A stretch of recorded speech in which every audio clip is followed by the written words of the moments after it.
Hello chess friends and welcome to Azarov's chess channel and to my advanced chess theory and to another part of the King's Indian defense. Today we'll do the Saemisch attack, but a different type of the Saemisch. It's called the Saemisch-Steiner attack, and I probably think if you are a King's Indian player that this system annoys you very much because the difference between the classical Saemisch line is the continuation when White, instead of playing bishop to e3, he plays bishop to g5. So this is a different type of the Saemisch, and I'll show you what are the problems with this setup. So let's see, this is again the King's Indian with knight c3, e4, d6 and f3 after castling, and now White plays bishop to g5. It's a little bit different now, you see, because the problem is you cannot play e5, our standard King's Indian move, because White will simply take, and after taking he will take the queen. Now you take with the rook, of course, and now he has this move knight on d5. So it's a problem if you play something like rook to d6, then White will simply take this pawn on c7 and then eventually the rook.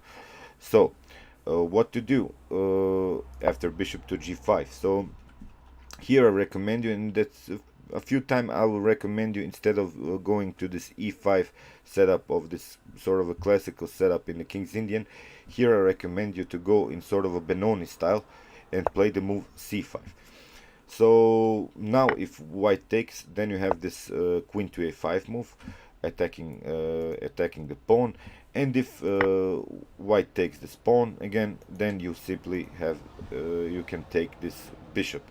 So if White plays something like queen to d2 to support the bishop, then you simply take, maybe something as bishop to d3 will come, and you have this move rook to d8.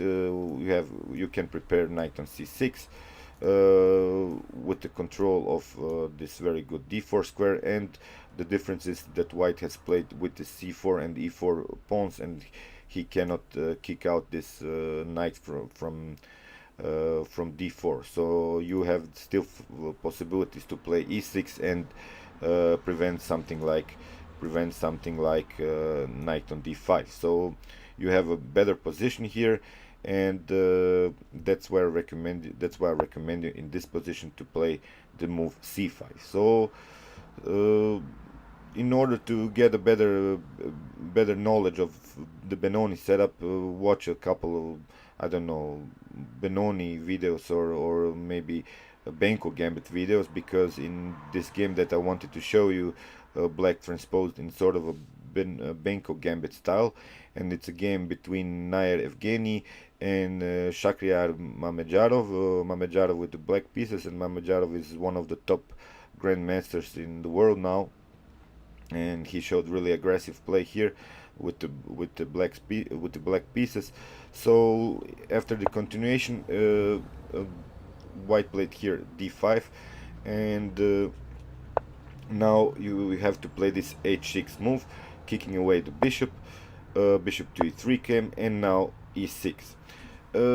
Watch also some continuation. If White takes on here on e6, then you have a bishop on e6, and if White jumps in, simply take the knight out. And of course, again, White has these problems because he has played e4 and c4, and leaves here a very weak square. So this would be the continuation, but in the game was played queen to d2, e takes d5, and now c takes d5, and now knight on h6. If White takes now here the pawn, then you have queen to h4 with check, then maybe g3, and you simply take the bishop. And this would be a better game for Black, because again, with this dark square problems for White and the bishop pair, Black is really on the advance here. So in the game, White played bishop to d3, black reacted with knight on b7, and now came knight on h3. It's a standard move because it will come here on f2 and protect something like g4, and of course taking is not possible because this knight blocked out the bishop. And now came knight on e5. Still standard setup. Of course, again, bishop on h6 is not possible, again because of this queen to h4 check. So now white plays this knight on f2, and now of course check is not possible, and black has to react. So he played f5. The idea is here somehow to break this pawn structure, and I've told in my previous video with this tactical ideas against the Saemisch. Black tries simply to break this pawn chain. Now white reacted with bishop to e2. So now white could have taken h6, but here Mamedyarov reacted with g5. So white took on f5, and now the bishop comes into the game with this bishop to f5, and here comes h4. So still with this flexibility, white can in some variations now maybe castle queenside, and he plays simply on the attack on dark's king side and on his castling. So, but multiple pieces are around here, and the queen is also protective. And although black has only 2 pawns here in front of the king, he has multiple defensive pieces, and still no problems around his king. And here Mamedyarov finds a really aggressive way. He played the move b5. White took on g5. Black took also with the pawn on g5, and now white took on b5 with the knight, and rook to b8 come. But with the pawn down, really good coordination by black pieces. Now the knight is on a good square, the bishop is on a good square, the knight is on a good square, the bishop also, the dark square bishop is on a good square. Many possibilities with the queen to play. And here white reacted with a simple knight to c3, and of course the queen is protecting this b2. And now came queen to a8. So here bishop to g5 is not possible, because then knight on c4 would be coming, because with an attack on the queen, and of course white cannot take because on the pin on the king. So that's not possible. So far the queen has to react, and well, this would be a simple weakness with this pin on the bishop. So instead of that, rook to c1 was played, and rook to c1, and black played c4. So I suggest you that you really see many Benko Gambit videos or Benko Gambit books.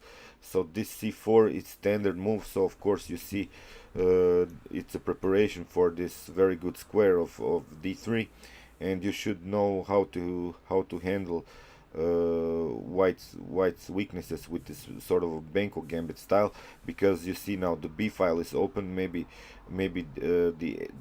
something can come on the a file and create some attack, maybe on a2 or something. So I just suggest you to, in order to get a better understanding of this kind of setup, so really you should see many games or read books about this Benko Gambit style. So you see, although pawn down, black is on the attack, the king is still in the center, and that's why white castled kingside. Now came queen to h5, and if something like black played g4, but now the queen came to h4, and if white takes on f5, queen to g3 would be coming, king to h1, now the rook on f6, and it's not preventable here from doing eventually checkmate, because white would have to give up his bishop, then black would take, and after that even the queen has to take on g5 because of this really annoying threat of rook to h6. So that's not what was played. White played king to g2, and he wanted to support the h file, so he wanted to play rook to h1. But here black finds a really nice move. Knight takes on f3. So of course with the attack on the queen, and here white took, and here comes the preparation for g3 and mating threats. Really aggressive play by black, really a good tactical shot. So he played rook to h1 in order to get out with this king. After bishop queen to g3, king to f1 was played, and now came this very good move, bishop to d3. So with this discovered attack on this bishop, which is no more supported by the king, white had to play bishop to e2, and now came rook to b1, rook to b2. Again, very nice, very well played. Of course the queen has to react. The queen took, and now came queen takes on e3. So it was it wasn't protected anymore by the queen, and you see now here the threats. So but white reacted by taking on d3, and now you see this pawn comes very good into the game. It's not even a pawn, it's sort of a piece. And of course the threat is to play d2 and cut out the queen from the protection of f2. So that's why rook to c2 had to come, and of course black took on c2. Now queen took on c2 also, and now you see again a tactical shot the Mamedyarov found. Really aggressive play. I liked his style here. So after taking queen to c3, took the knight, and here is where after king to g2 and queen to c4 came, and white resigned, because now the attack is on this pawn and on this pawn, and if the queen moves of the second rank, then this pawn would be taken, and of course with these protective pieces, the bishop and the knight, no mating threat so far, and that's where white resigned. So so I wanted to show you that in this position I recommend you to go into Benoni style. It's a couple of times that I would suggest you. Many more variations will come in the 4-pawn attack or something, that you go into this Benoni style. But you see the problem from white's perspective here is that black is can really transpose in a fast attack, and it was really a great game by Mamedyarov that was played, and he's currently one of the top players in the world, and he shows it why. So thanks you for watching, guys. Here I will stop with the Saemisch attack. Our next line will be the 4-pawn attack. It's I think they know you too if you're King's Indian player. So thank you for watching, and chess is the best, guys.